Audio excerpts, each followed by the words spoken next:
Hey there, it's Nicole in Nesting Haven. Today I filmed for you a shop with me video in Goodwill, a thrift with me rather, and I thought it would be fun to show you guys these items that I picked up as I discovered them myself.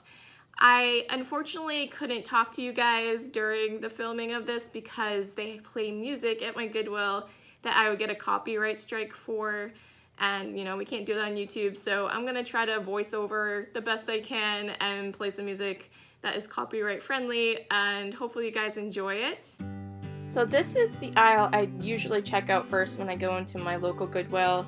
This is where they're going to keep most of the vintage glassware. This here is like just a glass bake dish. A lot of people might confuse it for Pyrex, but that's just glass bake. Doesn't really sell that well, not very collectible. And so, this section's hit or miss, usually way overpriced often. These are Fire King Bonnie Blue saucers here, and they're in fairly good condition, not too overpriced at $1 a piece, so not a bad deal at all.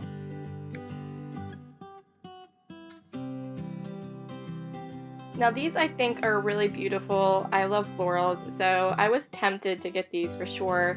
They're this German vintage tea set, I guess, and I don't really know much about them, but I thought they were really highly priced.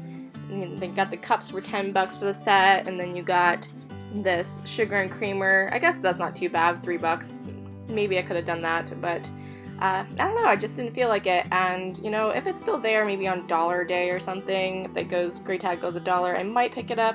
After that aisle, I usually look at the little figurines around the corner. Saw this little dog here. It's not porcelain or anything. It does appear to be older, but I don't really know much about it, so I decided to pass on that. And then I found this really cool double-sided owl head pencil holder, so I thought this was pretty neat. So still looking at the figurines, I spied these two little clowns here.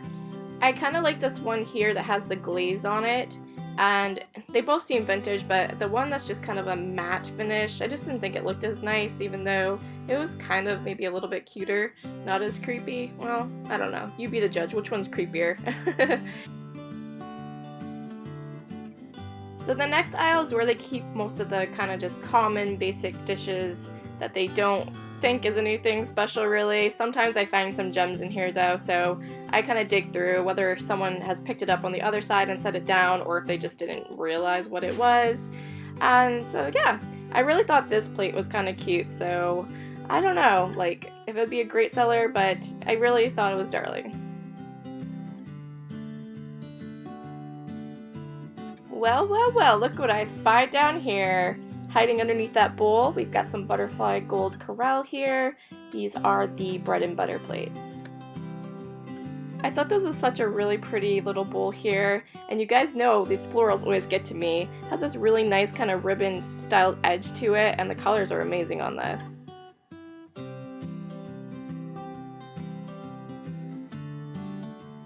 My husband's grandmother actually had this pattern in her china cabinet when we first got together, so it just kind of piqued my interest to see what it was. I had a yard sale once and someone asked me if I had any of these, so I always remembered that, and I do pick these up every now and then when I see one in good condition. This is a cute dish here. It's, I assume, for soup and crackers. It's a really neat piece. It's not vintage, so I didn't pick it up, but I did really enjoy it. So this is probably my favorite aisle to pick things up in because often I'll find vintage pieces that they didn't really catch and will be a pretty decent price. So I always like to look in this aisle, and I really like this piece. I'm not sure about the chipping on it. That kind of scared me off, but it's not that bad of a price, but it's super pretty.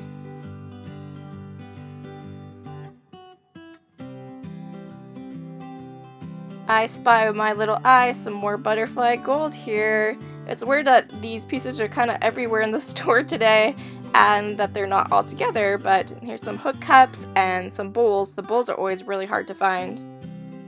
My husband decided to share his cold with me, so that's why I sound a little bit off with my voice here, but hopefully you guys can understand me for the most part and are enjoying this.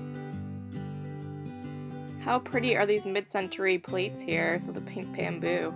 Gorgeous. I spied this oddly lidded piece of Corningware here in the cornflower blue. This is not the correct lid, but I kind of dig it. I like how it looks, so yeah, it definitely has me intrigued. I like these little speckled green and yellow mugs or soup bowl here. Very cute. You can kind of see my hesitation. I was thinking about grabbing those.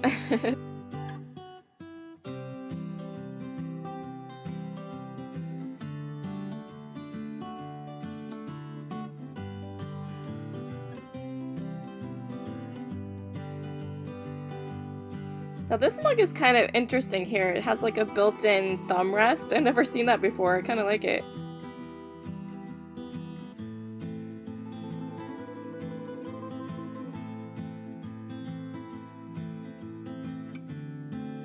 This is kind of foreign territory for me. I'm always interested in this, but I have no idea what I'm doing when it comes to silverware, so I always kind of glance through it and try to find something, but yeah, I really need to do some research so when I find these things, I know what to look for because I see this stuff all the time and I'm sure I'm missing out on some great stuff.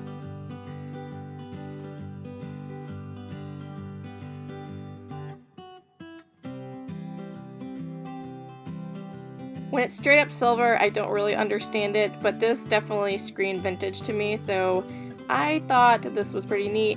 My local Goodwill is like peppered with Christmas stuff still, but I haven't found much for vintage at all. It's very just kind of sort of new stuff, maybe late 90s or so, but this is kind of cute here. With this amount of Christmas stuff, I'm always determined to see if I can find at least one thing that I can take with me. So, you know, quite a bit to ponder through here. The Santa's pretty cute. I don't think he's too old though, and so we'll continue the search.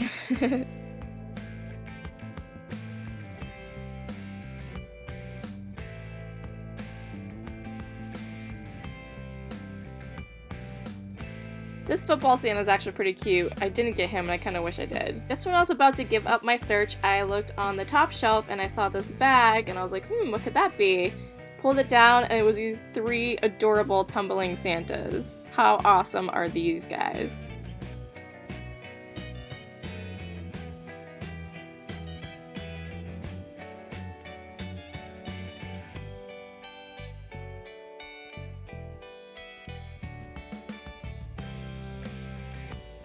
I really like this piece, and I can tell you right now I didn't end up picking him up, and I kind of regret this one too.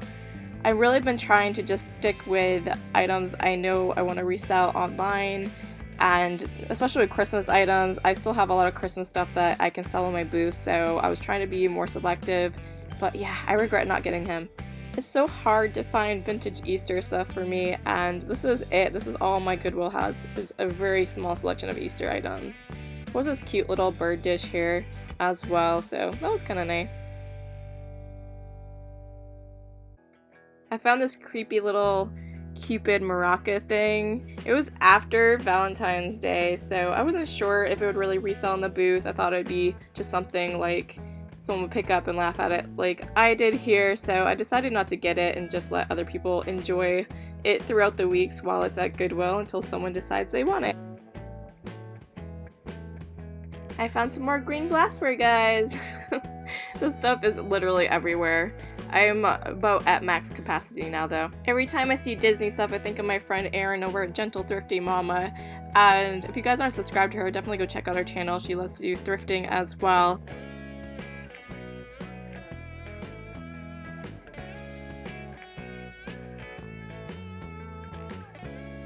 This aisle always is the most overwhelming for me. There's just so much clear glassware and it's a lot to have to sift through. The vintage stuff kind of can stand out, but you really have to dig, and I'm always nervous because I am clumsy and I don't really like to grab anything. I'm always afraid I'm going to knock stuff over, but I do find some cool stuff every once in a while.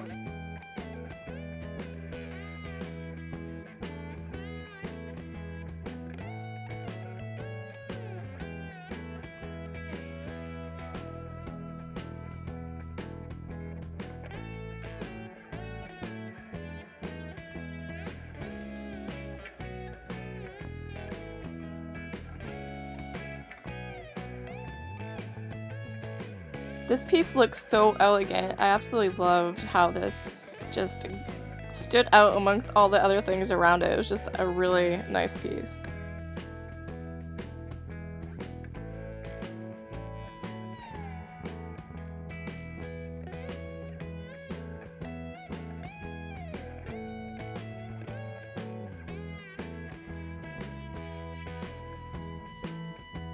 This is kind of a fun little ice bucket here. I was having a hard time putting the top back in it. There's kind of a bit of a blemish issue, I guess, it kind of in the leather.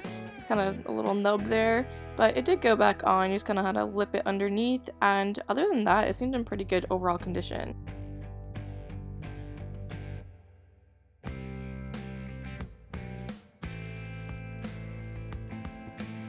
So I found this kitschy little kitty here. I thought he was pretty adorable. I couldn't quite make out the stamp on his foot, but I can see now it says made in China, so he's probably from the 80s maybe. Sometimes I pick up these nursery planners, other times I'm just not in the mood, but this one's kind of cute here with a teddy bear on it. It's a little too dirty for me. I just don't think I want to deal with it, so even though the price is, you know, right, I just didn't want to deal with cleaning it. Now, when I first opened my antique booth, I was always drawn to Raggedy Ann stuff when I was out and about, and I almost always picked it up. I would have definitely got this about a year ago, but none of my Raggedy Ann stuff ever sells. I think somebody was trying to hide these pink plates down here.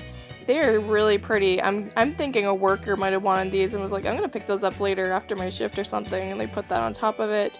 But I don't know why I did not pick these up. I'm kind of disappointed in myself. Thanks so much for watching, guys. Please let me know below if this is something you would be interested in seeing from me in the future. It takes a little extra work, but I don't mind doing it for you guys if you enjoy it. And be sure to check out the haul video in my next video so you can see what I ended up picking up this time.